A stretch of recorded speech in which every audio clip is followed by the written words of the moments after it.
Big changes are coming to the UK immigration system, and they officially begin this September 2025. These reforms are wide-ranging, detailed, and they will impact virtually everyone navigating the UK's immigration pathways.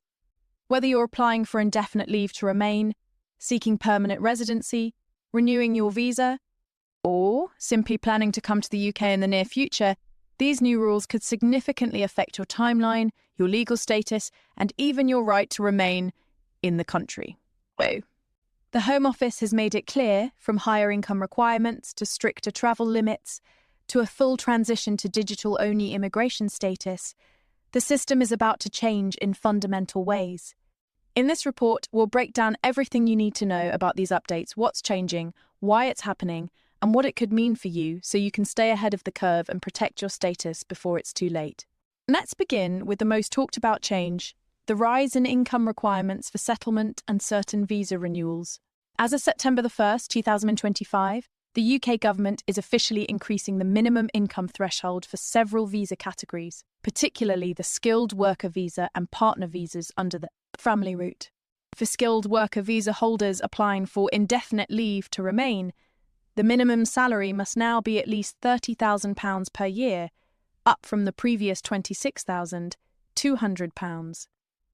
At first glance, this may not seem like a massive jump, but in practice it will disqualify thousands of lower-income earners, especially those in the health and social care sectors, where salaries often hover just above the old threshold but below the new one. For family route applicants, such as the spouses and partners of British citizens or settled persons, the financial requirement is now £25,600 per year, and this income must be proven through at least 6 months of consistent earnings, not just a job offer or contract. The government argues this is designed to reduce reliance on public funds and ensure that families coming to the UK can support themselves. But critics warn it could split up families or delay reunifications for months or even years if sponsors don't meet the higher income floor. Advocacy groups say this will particularly harm younger couples, women on maternity leave, and those in part-time or lower-wage roles who are no less committed to supporting their loved ones but may not hit the new figure on paper. Next, let's talk about indefinite leave to remain, or ILR, which is the key milestone on the path to permanent residency. The Home Office is now tightening the continuous residence requirement, and this is crucial. While the 5-year rule for most ILR routes technically still applies, the new policy clarifies that any absences over 180 days in any 12-month period can reset your ILR clock entirely.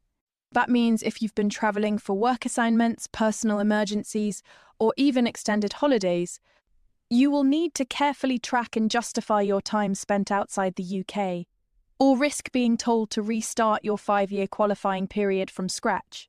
And there's an important new addition here. Applicants must now provide formal explanations for all absences over 60 days, even if they remain under the 180-day threshold. This means anyone applying from 2025 onward will need to have meticulous travel records, dates, reasons for travel, supporting documentation all aligned with their entry and exit stamps, visa history, and employment records. For people in global roles who travel frequently, this is likely to become one of the biggest hurdles to ILR. Another major reform is the move to a fully digital immigration status system. Starting in September, physical biometric residence permit BRP cards and visa vignettes will be completely phased out. The UK is switching entirely to digital immigration records, meaning that every visa holder and ILR resident must create an online UCV account to prove their status to employers, landlords, banks, schools, and service providers. The Home Office says this will simplify and modernise the system, reduce fraud, and speed up checks. But there is a serious warning here. If you don't transition correctly to digital status, you could be mistakenly flagged as undocumented even if you followed every rule and your visa is valid. So if you are still using a BRP card, you must update your records, create your UCV digital account, and link your visa or ILR status well before the deadline. Failure to do so could make everyday tasks like accessing healthcare, renting a flat, starting a job, or even boarding a flight unexpectedly difficult or even impossible. The next change is about visa switching rules, and this could reshape how people plan their migration journey. Until now, many visa holders could switch between visa categories from inside the UK. For example, students finishing their studies could move straight into a skilled worker visa without leaving the country. But as of September 2025, the rules are tightening. More visa categories will now require applicants to leave the UK and apply from their home country if they want to switch routes. This will especially affect people moving from short-term routes, such as the graduate visa, into long-term work visas. The Home Office says the goal is to preserve the integrity of each visa pathway and prevent people from using short-term routes as backdoors into permanent settlement. However, for applicants, this means more cost, more disruption, and more uncertainty, especially when factoring in international travel, processing delays, and the risk of being refused while outside the UK. There are also notable updates to English language and integration requirements. ILR and permanent residency applicants will now be assessed more closely on their ability to participate fully in British society, not just their ability to pass a single language or civics test. This means the Life in the UK test is being updated with new, broader content, and caseworkers will place more emphasis on evidence of community engagement, cultural understanding, and integration. Officials say this is intended to ensure that long-term residents are not only legally present, but also socially rooted and active in their communities. In practice, this could mean applicants may need to demonstrate involvement in local groups, volunteering, or civic activities, as well as meeting higher language standards, especially for those applying from non-ETHA, English-speaking countries. These reforms represent one of the most significant shifts in UK immigration policy in years. The focus is clearly on control, documentation, and integration, signalling that the UK wants to move away from what officials see as a fragmented or overly flexible system and toward a more tightly managed one. For migrants, however, it means that staying organised and proactive has never been more important. If you are affected by any of these upcoming rules, don't wait until the last minute. Start gathering your paperwork now. Track your travel dates carefully.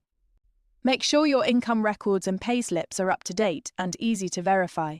And if you're unsure about anything, speak with a qualified immigration advisor as early as possible.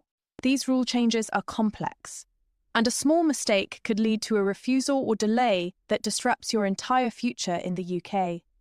It's also essential to monitor official Home Office updates regularly. Guidance can change with very little notice, and staying informed could be the difference between a smooth application and a costly setback. You've been watching Daily Visa News, your trusted source for clear, reliable immigration updates. If you found this report helpful, please like this video, subscribe to the channel, and turn on notifications so you don't miss our next update. And if these September rule changes affect you or someone you know, share your experience in the comments below. Your story could help others facing the same challenges. Thanks for watching, and we'll see you in the next update.